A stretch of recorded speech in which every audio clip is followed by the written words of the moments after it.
விடுதலை புலிகளின் தலைவரின் வீட்டை தேடிச் சென்ற சாந்தன். இந்தியாவின் 29வது மாநிலமாக மாறப்போகும் இலங்கை. அதிபர் தேர்தல் தொடர்பில் ரணில் எடுத்துள்ள தீர்மானம்.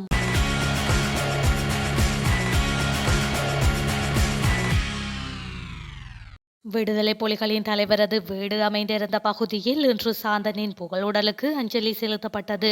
மறைந்த தில்லையம்பலம் சுதேந்திர ராஜாவின் புகழுடலின் இறுதி ஊர்வலம் நகர்ந்து வெல்வெட்டித்துறையில் ஆலடியில் உள்ள தமிழீழ விடுதலை புலிகளின் தலைவர் வேலுப்பிள்ளை பிரபாகரனின் பூர்வீக வீடு அமைந்திருந்த காணியிலும் சிறிது நேரம் சாந்தனின் புகழுடல் வைக்கப்பட்டு அஞ்சலி செலுத்தப்பட்டது. இதன்போது சாந்தனின் புகழுடலுக்கு சிவப்பு மஞ்சள் நிற கொடிகள் போர்க்கப்பட்டு பலரும் அஞ்சலி செலுத்தினர். முன்னதாக உடுப்பிட்டி இலக்கணாவத்தையில் உள்ள சாந்தனின் சகோதரியின் இல்லத்தில் சமய சடங்குகளுடன் இறுதிக்கிரியை நடைபெற்றது. போலிகண்டி ஊடாக பயணித்து எள்ளங்குளம் மாவீரர் துயிலும் இல்லத்தில் நிறைவு பெற்று மாலை புகழுடல் தகனம் செய்யப்பட்டது. இறுதி அஞ்சலியில் சமய தலைவர்கள், அரசியல் பிரதிநிதிகள், பொது அமைப்புகளின் பிரதிநிதிகள், பொதுமக்கள் என பலரும் கலந்து கொண்டனர்.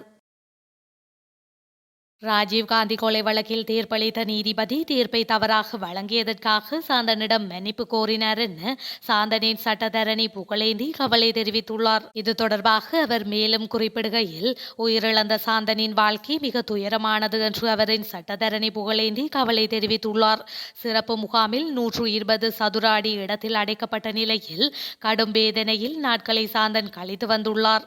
தாய்நாட்டுக்கு சென்று அம்மாவின் கையில் ஒருவேளை உணவு சாப்பிட வேண்டும் என்ற ஆசை இருந்தார் சாந்தன். அவரை இலங்கைக்கு அனுப்புவதற்கான உத்தரவுக்காக கடவுச்சீட்டை பெற சென்றபோது சுயநினைவை இழந்தார்.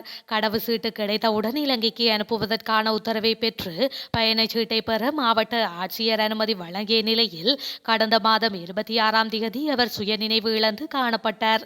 இந்த நிலையில் அவரின் உடல் மோசமானமையினால் வைத்தியசாலையில் அனுமதிக்கப்பட்டார். உயிரை காப்பாற்றி அவரை ஊருக்கு அனுப்பிவிடலாம் என்ற நம்பிக்கை எனக்கு இருந்தது.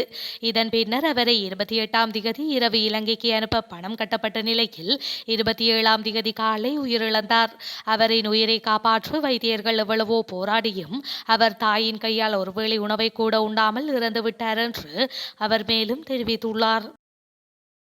இந்தியாவின் 29வது மாநிலமாக இலங்கையை மாற்றியமைக்கும் செயற்பாடுகளை அரசாங்கம் முன்னெடுப்பதை எதிர்ப்பதாக தேசிய சுதந்திர முன்னணியின் தலைவர் விமல் வீரவன்ச தெரிவித்துள்ளார். இரு நாடுகளுக்கு இடையில் லெட்கா ஒப்பந்தம் கைச்சாத்திடப்பட்டால் இலங்கையில் இந்தியர்களுக்கு முன்னுரிமை வழங்கப்படும். இதனால் இலங்கை பிரஜைகள் சொந்த நாட்டுக்குள் இரண்டாம் தரப்பினராக அடையாளப்படுத்தப்படுவார்கள் எனவும் அவர் சுட்டிக்காட்டியுள்ளார். பாதுகாக்க வேரல்கல பகுதியில் அண்மையில் இடம்பெற்ற கூட்டத்தில் உரையாற்றுகையில் மேற்கண்டவாறு குறிப்பிட்டுள்ளார். இலங்கையின் பொருளாதார கேந்திர மையங்களை இந்தியா நிறுவனங்களுக்கு வழங்கும் செயற்பாடுகளினால் தேசிய பாதுகாப்பு அச்சுறுத்தலுக்கு உள்ளாக்கப்படும். எட்கா ஒப்பந்தம் கைச்சாத்திடப்பட்டால் இந்தியர்கள் இலங்கையில் சுதந்திரமாக தமது வர்த்தக நடவடிக்கைகளில் ஈடுபடுவார்கள். பொருளாதார ரீதியில் பாதிக்கப்பட்டுள்ள இலங்கையர்கள் சொந்த நாட்டுக்குள் இரண்டாம் தர பிரஜைகளாக கருதப்படுவார்கள். இலங்கை இந்தியாவின் 29வது மாநிலமாக மாற்றமடையும். ரணில் விக்ரமசிங்க மற்றும் அவருக்கு ஆதரவாக செயற்படும் ராஜபக்சக்களிடமிருந்து நாட்டை பாதுகாக்க அனைவரும் ஒன்றிணைந்து செயற்பட வேண்டும் என்பதற்காக மக்களுக்கு தெளிவுபடுத்தும் நடவடிக்கைகளில் ஈடுபட்டுள்ளோம் என அவர் மேலும் தெரிவித்துள்ளார். நாட்டில் பொருட்களின் விலையை குறைப்பதற்கு அரசாங்கத்திடம் பணமில்லை என்றாலும் அதிபரின் வெளிநாட்டு பயணங்களுக்கு போதிய பணம் ஒதுக்கப்பட்டுள்ளதாக எதிர்க்கட்சி தலைவர் சஜித் பிரேமதாச குற்றம் சாட்டியுள்ளார். ஹம்பாந்தோட்டையில் பாடசாலையில் இடம்பெற்ற நிகழ்வொன்றில் நேற்று உரையாற்றிய போதே அவர் இவ்வாறு தெரிவித்துள்ளார். இங்கு தொடர்ந்தும் கருத்து தெரிவிக்கையில், பால், தேநீர், தின்பண்டங்கள், சிற்றுண்டிகள், சாப்பாட்டு பொதிகள், கொத்து போன்றவற்றின் விலைகள் அதிகரித்துள்ளன. 24 மணி நேரமும் 365 நாட்களும் நாட்டில் விலை அதிகரிப்பு கலாச்சாரமே இருந்து வருகின்றது. விலைவாசி உயர்ந்து மக்களின் வாழ்க்கை சீரழிந்தாலும் அரசிடம் இதற்கான பதில் இல்லை. பங்குரோத்து என்ற இந்த மரண விலையிலிருந்து வெளியேற பொருளாதார அபிவிருத்தி ஏற்பட வேண்டும். அதற்காக உற்பத்தியை அதிகரிக்க வேண்டிய நேரத்தில் அரசாங்கம் பொருளாதாரத்தை சுருக்கி வருகின்றது.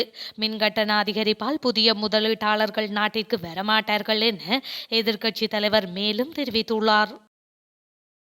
அதிபர் ரணில் விக்ரமசிங்க அதிபர் தேர்தல் பிரசாரத்திற்காக அரசியல் அமைச்சரவையொன்றை நியமித்துள்ளதாக அரசியல் வட்டாரங்கள் தெரிவிக்கின்றன.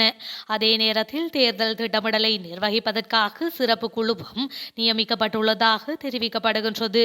நியமிக்கப்பட்ட அரசியல் அமைச்சரவை கடந்த திங்கட்கிழமை இரவு கூடியதாக அரசாங்கத்தின் உள்ளக வட்டாரங்கள் தெரிவிக்கின்றன. அமைச்சரவையில் இடம்பெறாது அதிபரின் சிரேஷ்ட ஆலோசகரும் அதிபர் பணிக்குழாம் பிரதானியுமான சாகல ரத்னநாயக்க மற்றும் நாடாளுமன்ற உறுப்பினர் மஹிந்தானந்த அளுத்கமகை ஆகியோரும் உள்ளடக்கப்பட்டுள்ளதாக கூறப்படுகின்றது. தேர்தல் திட்டங்களை நிர்வகிப்பதற்காக அமைச்சர்களான பிரசன்ன ரணதுங்க, திரான் அலஸ், ஹரின் பெர்னாண்டோ, மெனுசன் நாணயக்கார மற்றும் நாடாளுமன்ற உறுப்பினர்களான நிமல் லான்சா, மஹிந்தானந்த அளுத்கமகை ஆகியோரை கொண்ட குழுவும் நியமிக்கப்பட்டுள்ளதாக தெரிவிக்கப்படுகின்றது. இந்த குழு கடந்த புதன்கிழமை கூடியதாகவும் வருங்காலங்களில் வாரத்திற்கு ஒருமுறை கூடும் எனவும் அரசியல் வட்டாரங்கள் தெரிவிக்கின்றன. போதைக்கு அடிமையான 10,000 பேருக்கு ஒரே நேரத்தில் புனர்வாழ்வு அளிக்கும் நோக்கில் 250 புனர்வாழ்வு நிலையங்களை இம்மாதம் திறக்க போலீஸ் திணைக்களம் திட்டமிட்டுள்ளது.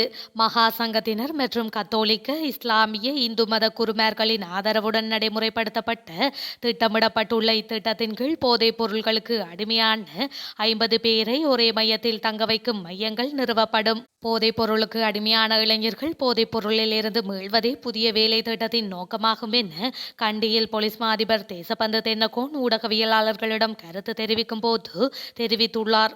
நாட்டில் 1,00,000 பேர் அனைத்து விதமான போதைப் பொருட்களுக்கும் அடிமையாகியுள்ளதாகவும் ஆனால் வருடாந்தம் 4,700 பேர் புனர்வாழ்வளிக்கப்படுவதாக தெரிவித்த போலீஸ் மா அதிபர் அது நியாயமானதல்ல என்றும் வலியுறுத்தியுள்ளார்.